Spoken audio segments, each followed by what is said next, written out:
Haya, hii ndio sasa nilikuwa naleta hapa. Hii radio station sijui naita aje radio. Radio station generation. Yeah, wanajiita radio station generation. So, radio station hapa Anifa ameandikwa kazi hapa. Anifa ameandikwa kazi kwa hii radio station. So Anifa mtu alikuwa anapinga serikali vita. Ameandikwa radio station kukuja kuongea, kukuja kuhoji watu. Atakuwa neutral. Mtu wa Wantu amekuja hapa si atambull. Mtu wa Tutam akikuja hapa si atambull. Mtu wa Tutam akikuja hapa si atamwattack. Mtu wa Tutam hapa akikuja si atamuonyesha madharau. Mtu wa Tutam akikuja hapa si atazima mic. Kama hii sasa bila walikuwa wanakoroga huyu demu hapa. Wote hapa ni watu wa Wantam. Only huyu demu peke yake ni mtu wa Tutam. Na bado wanamtaka, bado amtaka aongee, bado aseme analeta feelings. Activist sasa ameandikwa kazi. Anaongea nini? Activist ameandikwa kazi, anaongea nini? Wacha atoe views zake. Sasa sikia bila walikuwa wanamtaka hapa. Angalieni bila walikuwa na bull hapa. Sikia. Plan when to stop. Yeah. Wacha amalize. No, I don't have. But I don't try to have a viral moment with me. I will not let you. So I was saying that whoever tells you Ruto must go, but can never tell Ruto in person when they meet them as they receive 300,000. You also said Ruto must go, and you're now working for him. Yeah. When ulikuwa na video kusema Ruto must go, exactly. So you're the one who took money. Amoli, what changed? We have videos of you shouting Ruto must go. And so why are you in government now? Yeah. Why are you in government now?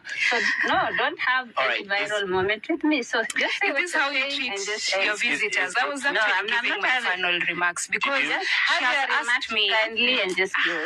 Have your Halifa, remarks. this radio, whoever is the boss of this radio, When do Did you say Ruto must go but now?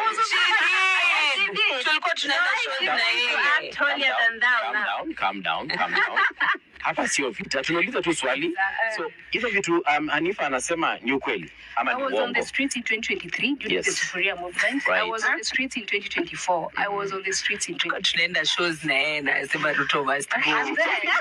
Si alikuwa amenyamaza ukiongea. Mimi nasema the way I've started saying broad-based must stay is the same way. Ayo, umesikia bila hiyo radio station alikuwa anamtaka. Anifa ni member hivyo. Paka kauliza boss wa radio station ni nani? Anaandika watu kazi kama hawa. Ni ukweli. Watu kama hawa ni watu wakundika kazi kwa radio station. Kwani radio station siku hizi imekuwa YouTube ambao watu wanatafuta view. Radio station siku hizi imekuwa kama Facebook. Watu wanatafuta view. Radio station siku hizi imekuwa kama imekuwa kama TikTok. Watu wanatafuta view na likes. Kwa sababu radio station lazima ikue ni kitu ya kusambaza habari ya ukweli. Ni kitu ya ni kuonyesha watu news bila inaendelea dunia. Ndani ya nchi ya Kenya na nje nchi ya Kenya. Radio station ni mtu kuleta habari. Na habari zinapaa habari ya machua. Radio station ni pale watu naenda kutoa views zao ambao kimachua. Lakini bila walikuwa na mwataka hapa. Bila walikuwa na ampe tama ongee. Yes, alisema mara nyingi kwa radio nyingi. Alienda maandamano, alipinga Ruto, lakini baadaye akachange. Only the fools cannot change their mind. Anifa yeye mwenyewe hapa ameandikwa kwa radio station. Yeye ni activist ya kupinga serikali, activist ya kuita maandamano ili walipe pesa na CNN. Walipe pesa na wazungu, walipe pesa na NGO. Sasa mwataka hapa. Hii ndio ataki nyingine ilikuwa naleta ya Anifa. Anifa alikuwa anamtaka hapa na ule msana mwingine ako na meno kama ya ngiri. Walikuwa wanamtaka hapa. Na umehostiwa hapa.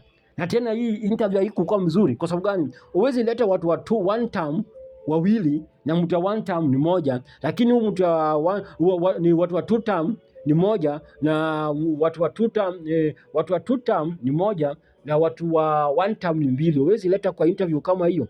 Alafu chance unapea watu wa two term nyingi kuliko mtu wa one term. Chance unapea watu wa one term nyingi kuliko mtu wa two term. Iwezi fanyika hivyo. Anifa ni mtu ya one term. Ule mwanamke mwingine ako na meno kama ya ngiri ni two term pia. Ni one term.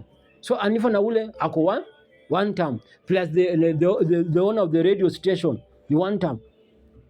So ni three people against one. Kama Anifa ameandikwa kazi kwa hii radio, mwenye hii radio ni mjinga. Kama Anifa amepewa kazi kwa hii radio, mwenye hii radio ni fala. Kama Anifa amepewa kazi kwa hii radio, basi waache kuita watu wa two term wafanye no interview. Kwa sababu gani? Hata kuwa honest, hatakuwa neutral, hatakuwa machua, hatakuwa debate, atakuwa na support pale anataka. Na nimemaliza. Hanifa hapa ulibehave kama nyanya. Hanifa hapa ulibehave kama Duale. Hanifa hapa ulibehave kama leader zenyu wa North Eastern. Ulibehave kama leader zote ambao wanatoka Marsabit, Moyale, Isiolo. Hapo hujabehave kama mtu ambao ni anajua kitu naongea. Hapo ulibehave kama mtoto. Hizo ndio buildings ambao unafanyia huyu msichana.